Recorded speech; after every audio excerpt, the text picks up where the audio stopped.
The Queens Jewish Link presents the Jewish Living Podcast, the show that examines the many facets of Orthodox Jewish life. Here's your host, Izzo Zwirin. The Jewish Living Podcast is built on the notion that there are a lot of people out there that can benefit from a deep dive into various parts of Judaism. Each episode, we try to hit on some practical issues. These topics may be more or less applicable to each listener. But this week, we tackle a topic that affects everyone at some point in their lives with our very special guest. Hi, I am Rabbi Elchonon Zohn, the director of the Khabar Khadijah of the Bad Rabbanim of Queens, and also the founding director and president of the National Association of Khabar Khadijah, referred to as NASCK. Rabbi Zohn will be discussing all things Chevra Kadisha, including a bunch of areas that Rabbi Zohn has been focusing on throughout his entire career. One more thing, we had a little audio trouble with this episode. However, the topics we covered were important enough and timely enough that we felt it necessary to get this episode out this week, despite the audio issues. We hope you still get the impact of this episode despite all that.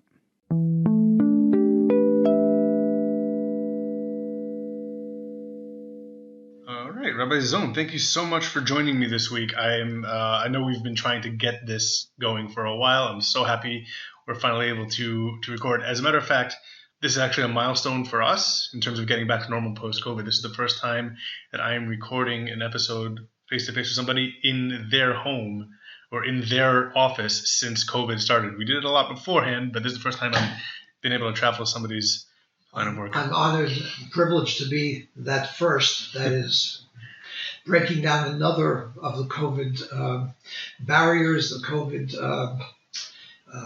let's say, mishigas, if I will, but in any case, this is really a privilege, and I'm happy that I'm the one to be that special. All right, so let's get a little bit of a background about your history with the Khabar Khadijah. Being part of the Khabar Khadijah, running a Khabar Khadijah, is not something that the average person grows up thinking, that's what I want to do with my life.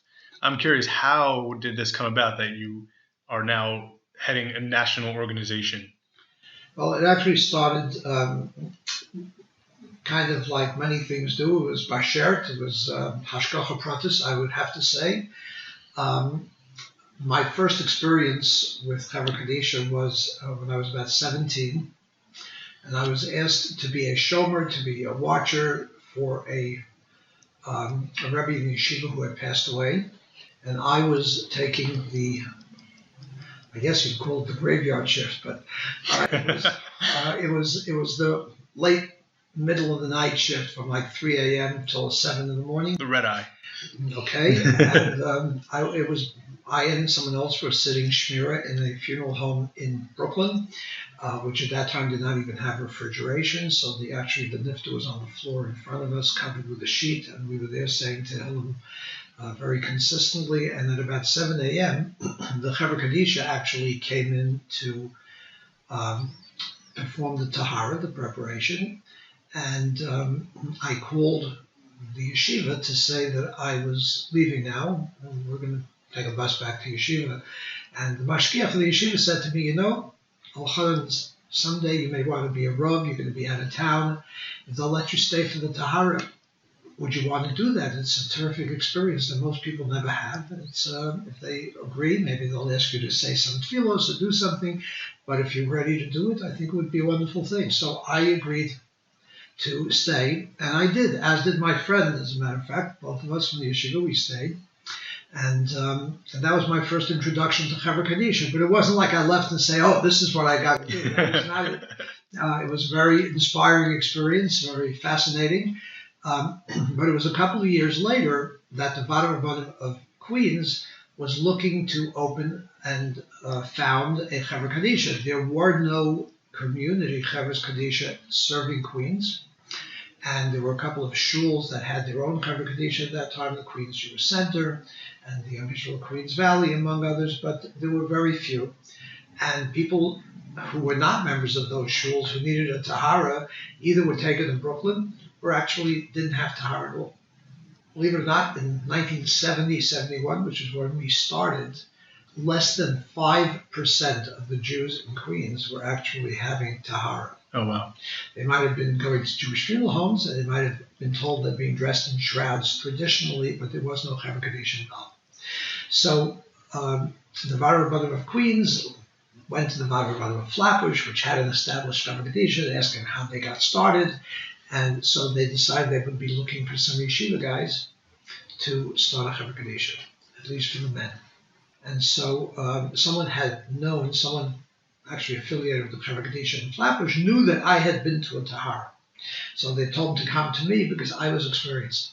So having seen one, that makes you experienced. It was one more than anyone else in the yeshiva had seen. And so he asked me to start, and I said, "Are you crazy? Of course not." But I agreed that if others would start, I would be part of the team. And so that's how the Chevra in Queens was founded.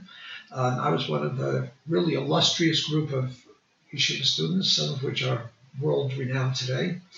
And we started, and I guess you could say the rest is history. It was about 10 years that I was involved in Khabar Khadijah, just as one of the Misaskim, one of the people involved in Tahara.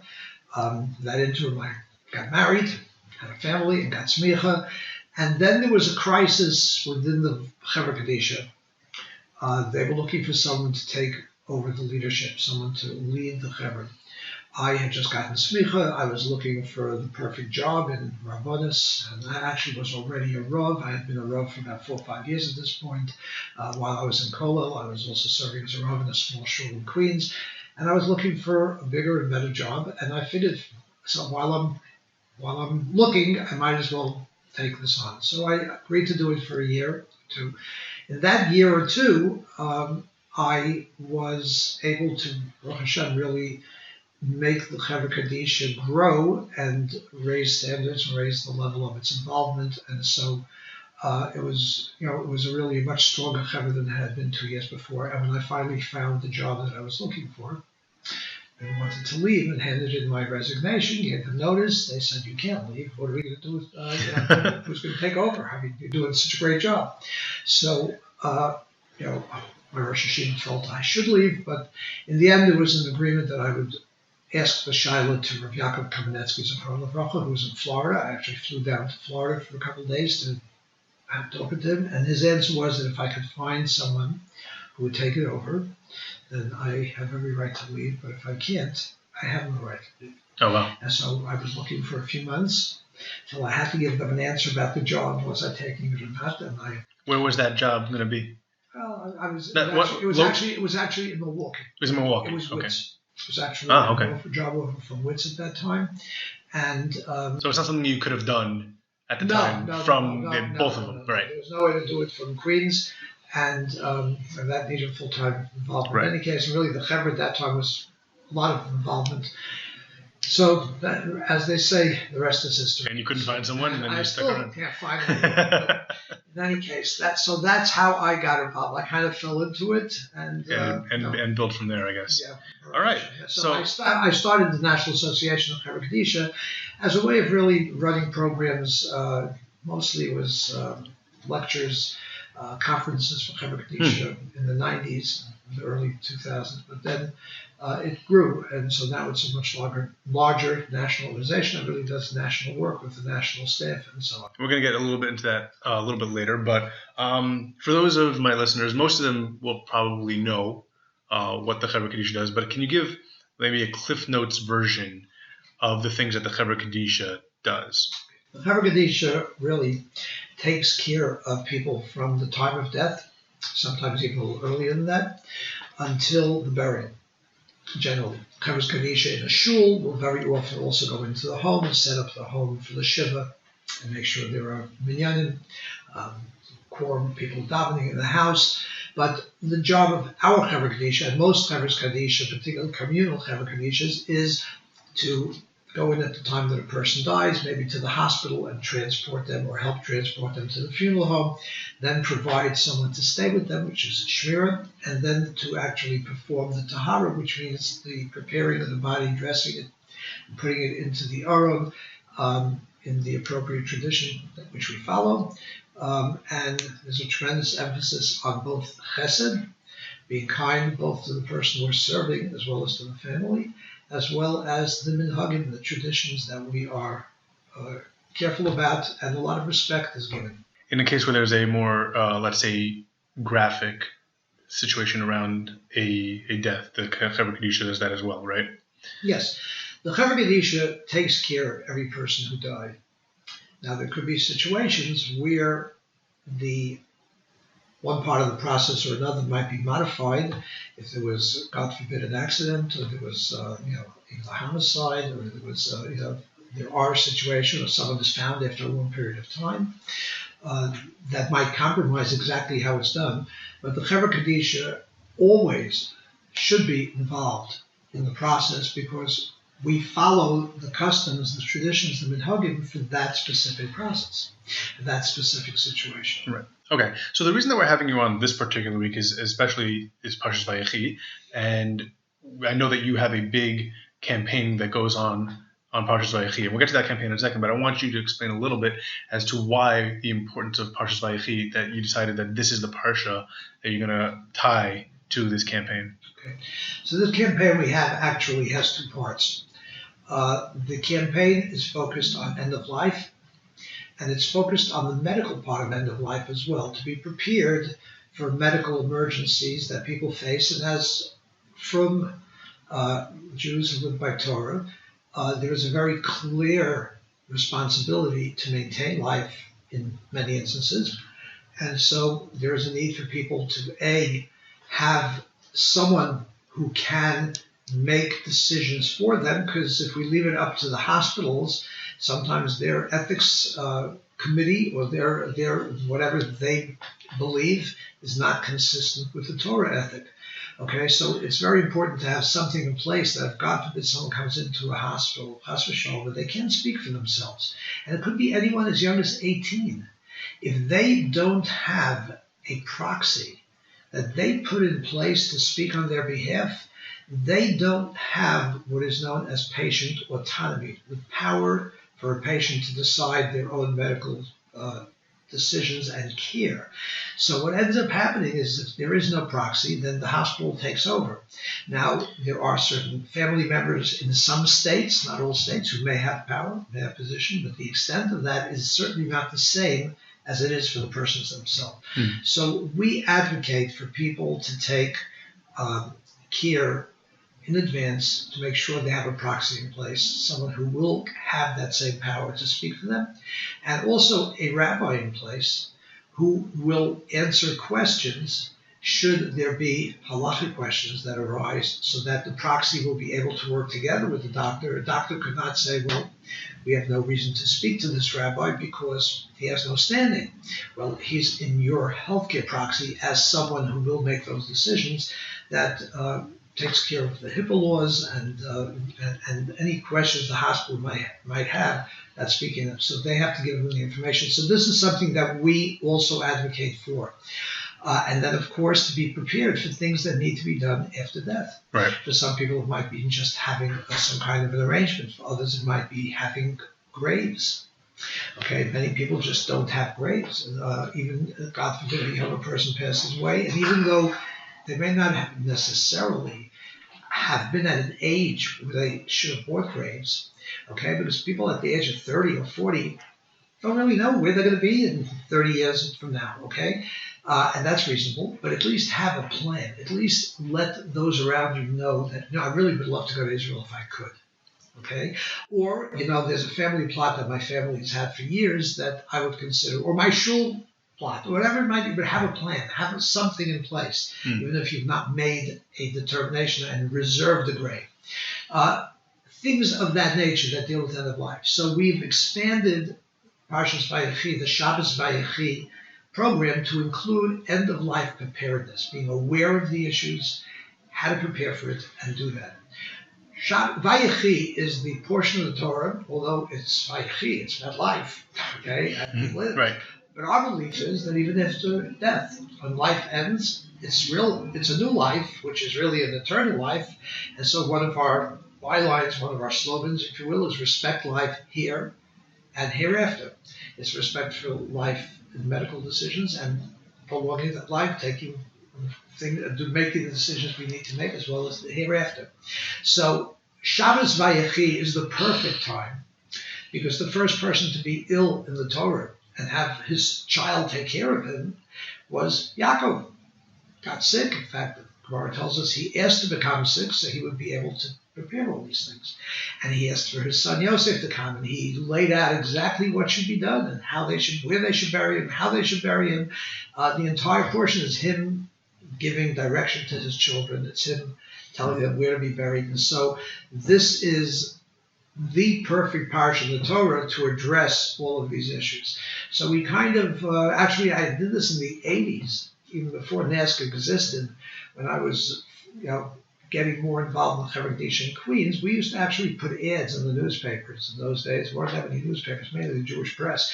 But we used to put ads in the Jewish newspapers asking rabbis to devote this Shabbos to speak about end-of-life issues, encourage people to do things traditionally. In those days, it was really having a tahara, being dressed in shrouds and so on, having a shomer. And then we kind of, after about 10 years or so, it kind of petered out. And I revived it more recently. And now we call it Shabbos Vayechi. We were calling it Team Shabbos for about 5 or 6 years. Team was an acronym for Traditional End-of-Life Awareness Movement. But people somehow thought it had to do with sports and all kinds of other things. So we actually went back this year. We're rebranding as Shabbos Vayechi. And that is why this Shabbos is so appropriate. So how many shuls nationwide are going to be participating this year? Hopefully, we hope to hit 1,000. Oh, wow. I can't. Last year, we had between 500 and 600, about 600. Last year was also an odd year. Last year was an odd year. We did it very differently. Last year was mainly webinars and some Zoom conferences that we had. But this year, we're actually rebranding it. And the goal this year is to, first of all, make rabbis aware of the issues, have them use the Shabbos as whether it's their drasha or whether it's a shir that they're giving during the week, whatever it is, to discuss these issues. And there's a host of those issues, about 10 or 12 of them. And also to ask them to come to our website, which is shabbosvayechi.org, where they will find out information. People will find information on all of these topics, and also have the ability to download forms and to get information on how to actually take action. So it's awareness and action on these issues. So I do want to go back to one thing or a couple of things that you said earlier. I just want to make sure that I clarify them because I feel like that might be something that the listeners want to know. You mentioned that you should have a proxy in place. Now, for those people who are married, is your spouse automatically a proxy, or is that something you have to specifically say? Usually, marriage. The first proxy is the spouse very, very frequently. There should also be an alternate proxy, and there should also be a rabbi listed. You can even have an alternate rabbi listed so that you are fully covered in case there is some kind of reason why one of those people can't make it. Right. Okay. And also important to highlight, this is not just for people. I know you mentioned something along those lines. I just want to make sure we get this, that it's not just for people who are in certain stages of life. This is for everybody. Right. And it's not because people are sick. It's not because they're sickly. It's because of anyone. A young person will be riding a bike and falling off the bike. If they're over 18, they need a healthcare proxy. Right. And this is not because we're Jewish. This is Wall Street Journal on a front page article a few years ago put it as it should be a rite of passage. You turn 18, you should have a living will. For us, it's a halachic living will, but it's the same concept. So I want to go through a couple of other things in there, and then I want to get into a couple of other topics that aren't specific to what you're pushing into Parshas Vayechi, but other areas of the Chevra Kadisha that people might be interested in. Where does the concept of life insurance and halachic living wills fall in here? Well, it's part of our awareness about end-of-life preparation. And so it's halachic living wills is obviously on the medical end of it, but life insurance is on chas v'shalom, death. Young people need to have life insurance. If you get the chesed requests online, you will know there are almost daily cases of people who are suddenly pass away, or they get sick and they can no longer buy life insurance, and then they pass away a few years later and they leave families, and the families after money has to be raised for them. So this is something that just requires thought, awareness, and responsibility. So that's one of the issues that we highlight. Wills in itself, having an estate will, but having it done in accordance with halacha, because a will has to be written in a way in which it is halachically acceptable, so that A, it will be done right, and B, there couldn't be any arguments, family strife, because someone may go to Bezdin and say, money was left to so-and-so, I'm deserving, and I'm maybe more deserving. So. All right. So before we move on to other questions, is there anything else that you're very much in favor of highlighting during Shabbos Vayechi? Yeah, there's one area, and we encourage everyone to go to ShabbosVayechi.org to look at all the issues. There's one area that we are very interested in, always have been, and are highlighting this year in particular. Mm-hmm. And that is, there is a growing trend nationally and actually worldwide, not only in the Jewish community, towards cremation. Years ago, cremation was very low percentages, probably under 10%. It actually went above 50% nationally, meaning for everyone, in 2017, and it is now closer to 60%. It's rising by very, very rapidly, and in the Jewish community at large, particularly in the West and the South of the country, cremation is about an average of 50% among Jews around the country. It's much more in California and Texas and places in the South and the West. But even in the North, I would say the Northeast, it's probably in the 25 to 30% range and growing every day. And so we encourage people to reach out to those people in their circle, whether it's extended family, people they work with, neighbors they're friendly with, a childhood friend, a coworker, someone that they are in contact with. Open a conversation. It has to be done with sensitivity, but I can tell you that my phones ring every day, literally every day, sometimes more than once. Emails come in, people from all over the world. I'm right now working with a family from fellow in Eretz Yisrael, a young man living in Eretz Yisrael. His mother is a Balas Tshuva, and his grandmother is absolutely insists on being cremated. He wants to know how we could help change that. So this is something that we can do, and we highlight it. But this year we are, and I say we, the National Association of Khabar Khadijah, is rolling out a new campaign. We are bringing up a new campaign called Last Kindness. And it is reaching out to the Frum community for them to reach out to others. We opened a website called endcremation.org, where there's a lot of information. And then there's also a website called lastkindness.org, which is for people who are not at all religious, to give them information and a perspective on why burial might be really the appropriate thing to do if you're Jewish. And of course, we're going to link to all of those on our social medias, and in the show notes, you can get links to all of these various websites. It's nice that you mentioned this concept of reaching out to the either the other sects of Judaism or the unaffiliated, because that was actually where I was going to go next. Every religion, forget just Judaism, but every religion has their end-of-life rites. There's always something that each religion has. Now, I was wondering if the way that we handle death and what happens to people after death is a way that we could unify kind of the various areas of Judaism, whether you're Orthodox, Reform, Conservative, anything in between, whether you're unaffiliated. And the reason I think about this is that even the unaffiliated, for some reason, a lot of people know this rule that you don't get a tattoo. You don't get a tattoo because if I get a tattoo, then maybe I can't be buried in a Jewish cemetery. Even if they don't keep anything else. Maybe they go to a Passover Seder once or a year, maybe. Maybe they go to Rosh Hashanah and Yom Kippur davening, maybe. Maybe they fast on Kippur. But the one thing that for some reason is very much adhered to is this not getting a tattoo rule. And I think that has to do with just the way that this is the last thing that connects them to Judaism. And I was wondering if this is something that we can maybe build upon. Okay, it's important. There are a few things I would like to say about that. First of all, not being able to be buried in a Jewish cemetery if you have a tattoo is a real misnomer. There is absolutely no such source in halacha, and everyone knows it. people who don't know anything about Judaism know that if you have a tattoo, you can't be buried if you're Jewish in a Jewish cemetery. And years ago, that meant a lot. Unfortunately, for the generation today, burial is not that important. So while it's true they all know this, and I hate to say it, there have been times, in fact, I've noticed that AISH and some of the other kiruv organizations have been highlighting recently the fact that a tattoo does not prohibit you from being buried, does not prevent you from being buried in the Jewish cemetery.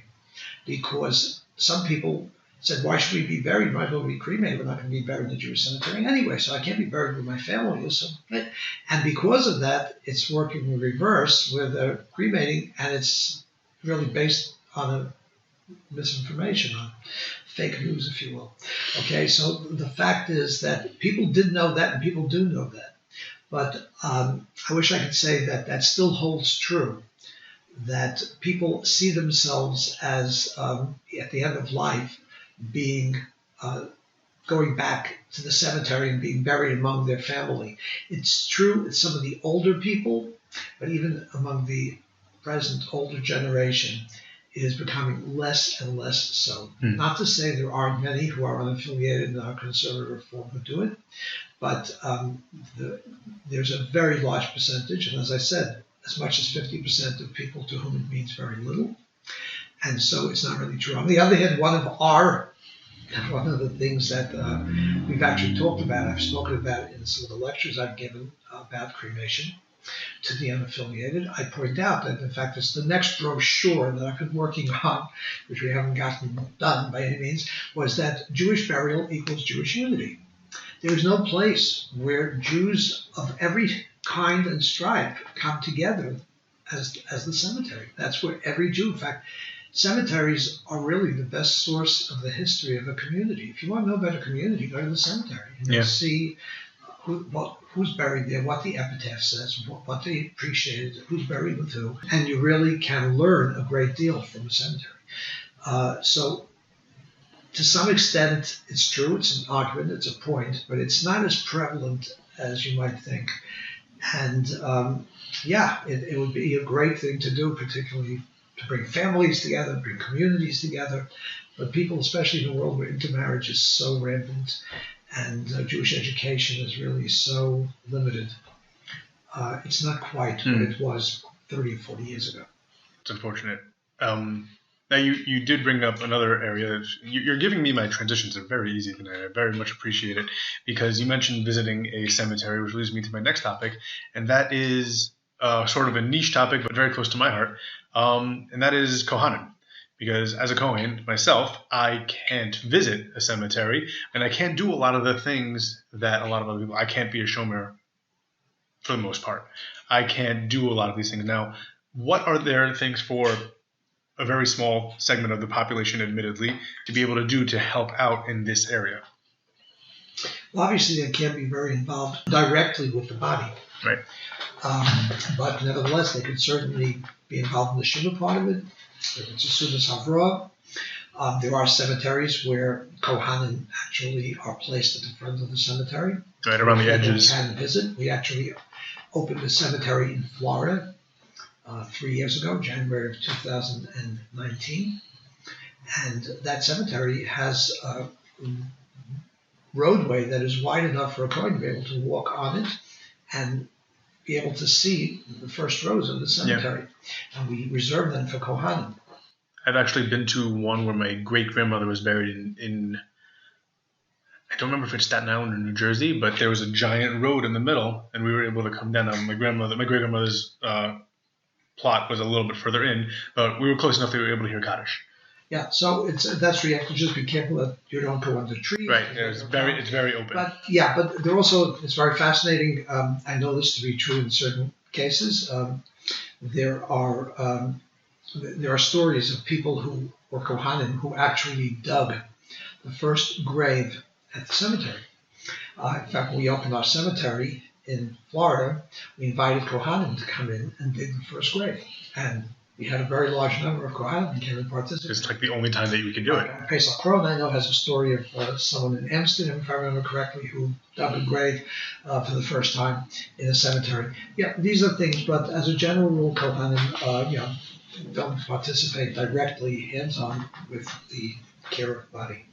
All right, moving on to that, then there is one time when a Kohen can, and that is a Mace mitzvah. And I was wondering if you can give us a little bit of an insight as to maybe a time that you've had to deal with a Mace mitzvah. I know they're increasingly rare, Baruch Hashem, at this point, but they do happen. I will disagree with you. Oh, okay. In the sense that Mace mitzvah, the classic Mace mitzvah, where a Kohen would come in and take care, is probably almost non-existent today. Probably in World War II you had those kind of things. In a war situation you might. But it's not what we have today because, someone doesn't have, there's no one who has no one to bury them, because if not, they get buried in Potter's Field, or in some states they'll get cremated. Someone's going to take care of them. The fact is, though, that I firmly believe that every Jew who does not have anyone who's going to bury them, but maybe someone will cremate them, those people fall in the category of Mace mitzvah.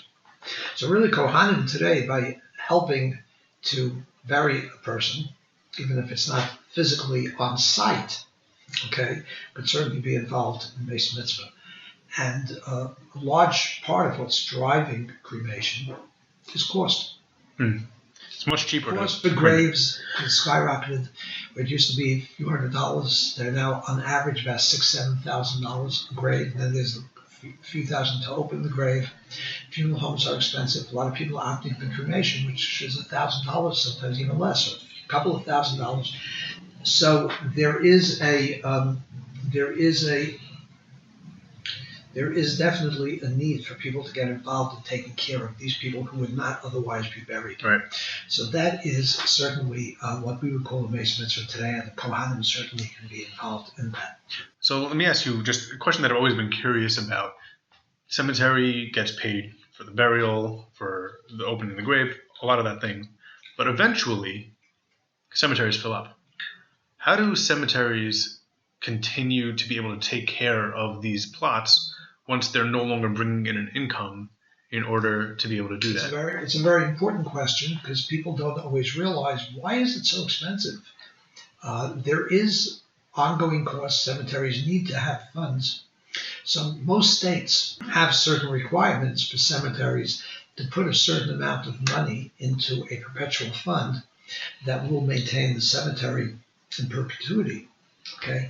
And that's reasonable. In our cemetery in Florida, for example, we created our own requirement, a regulation, that we put a certain amount of all grave sales into a fund, that there will always be a fund with which to operate. The goal is to have a watched out fund so that the principal could remain, and you could do it from interest, but that doesn't always work, but certainly that's a responsibility.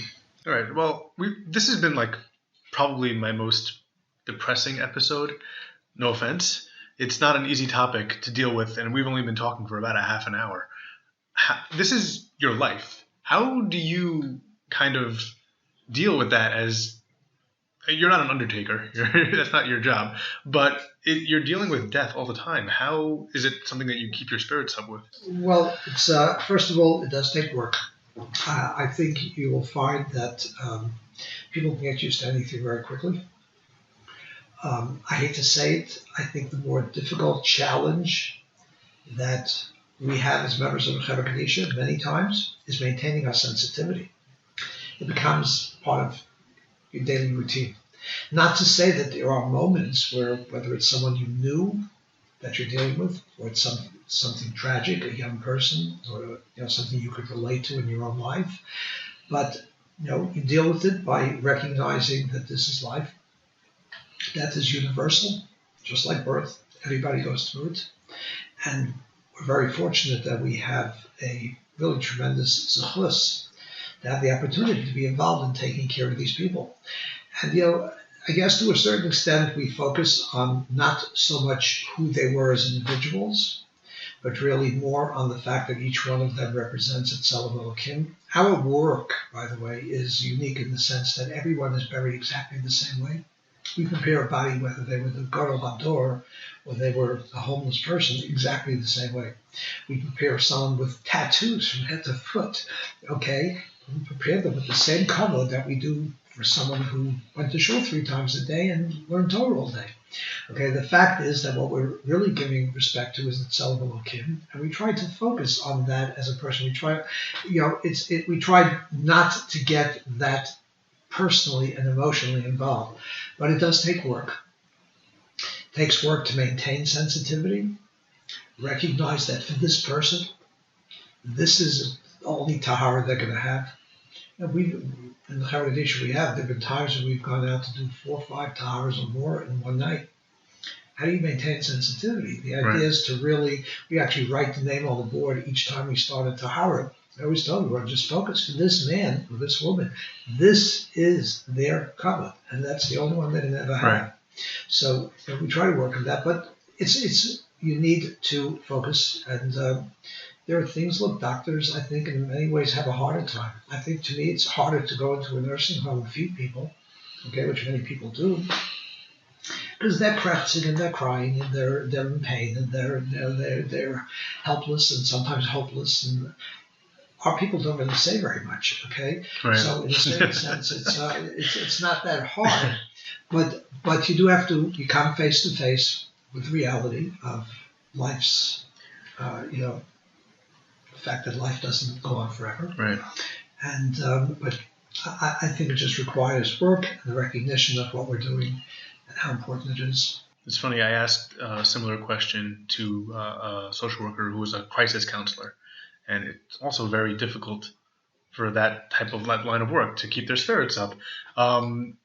He did answer the same type of concept of removing yourself from the situation, like you're dealing with the person as a person, but it's not you, and you try not to let it weigh on you. But he also threw in there that on the side that he's part of a little group where they have there's comedy that they throw around. It's often dark, but it's just for that group of people. I don't know if that's something you have. We do not. In fact, we discourage black humor, and sometimes you feel like doing it. We try not to, because we want to remain sensitive to the fact that what we're doing is special. But yeah, we do talk about it sometimes, especially if it's a difficult case, and we work on it, but we do not have formal therapy groups. Okay. I'll leave it up to the therapists to have the formal therapy groups. Rabbi Zohn, I want to give you the opportunity to tell us a little bit more about what is going on with your organization, if there's any program that NASCK is going to be doing in the coming months or even weeks, aside from Shabbos Vayechi, that people might be able to look up and be a part of. So Shabbos Vayechi is really where we're focused for the next few weeks, 6 weeks or so. We actually are planning an event the Saturday night after Motzei Shabbos of Shabbos Vayechi, which will be hopefully on all the social media platforms as well as on our website. And on our social media platforms. Okay, and it's hopefully going to be something entertaining while at the same time informative about the subjects that we have.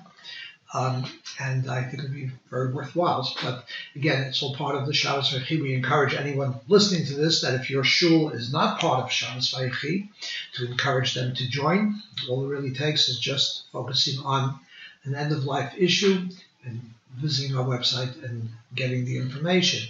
So, but we also have, as I said, this new program called Last Kindness.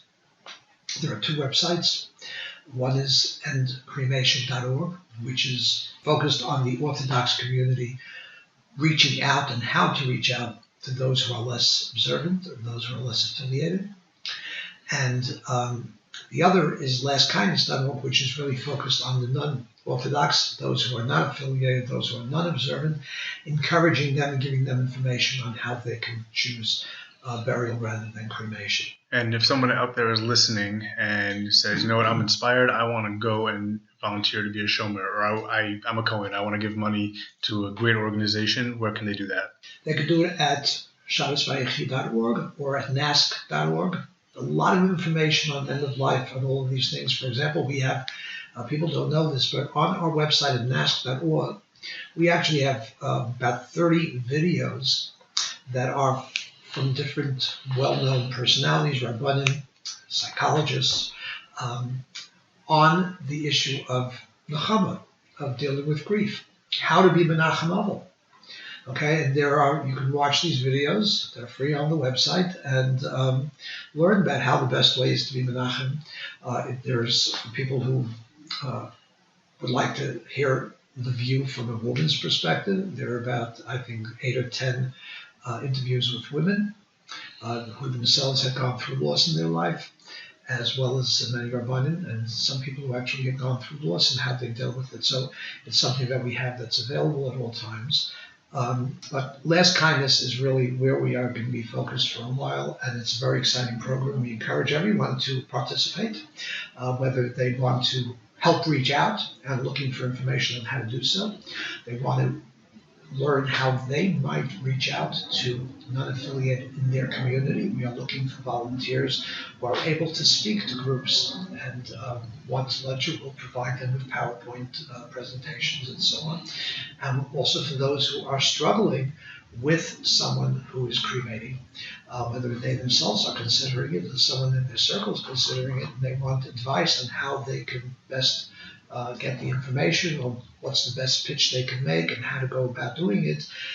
It needs real sensitivity and real understanding on how to do this, because people are not ready to talk about these things. And the last thing we want is to attack them to the point where they just harden their position and now there's no way anyone's going to ever reach them. We want to put ourselves in their position, understand where they're coming from, and give them a perspective that is more traditional, perspective that makes sense to them, and hopefully help them to change their minds. All right, Rabbi Zohn, before I let you go, and we are almost out of time anyway, is there anything else? We've covered a lot of stuff today. Is there anything else that we didn't cover that you think is important for my listeners to know? I would say, again, I think the importance of thinking about these things and taking action on end-of-life issues can't be overstated. And it's for those of us, it's for our parents. We might make those decisions and be aware of them, but have we ever asked our parents if they've ever made those decisions? Not an easy thing to do. One of the things that we actually highlight is reaching out to elderly parents to have that discussion. I think the most important thing really is to be aware, to be prepared, take the actions that you need, and reach out to help others make those decisions. And use us as a resource. Know we're out there, spread the word, help us in any way you can. All right, Rabbi Elchonon Zohn, thank you so much for your time. I appreciate it. I know you're very busy, and I'll let you get back to it. Thank you so much. Thank you. Have a great night. Good Shabbos.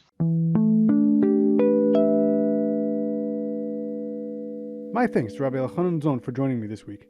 This was obviously one of our heavier episodes, and I appreciate Rabbi Zohn taking time out of his schedule to teach us about this difficult topic. Have a great week, and as always, Kol Tov. The Jewish Living Podcast is produced by Sreli Paikus. Our theme song is The Band by A.B. Rottenberg. Follow us on Facebook at The Jewish Living Podcast and on Twitter and Instagram at Jewish_living. You can also email the show at jewishlivingpodcast@gmail.com. The Jewish Living Podcast is recorded in conjunction with the Queen's Jewish Link.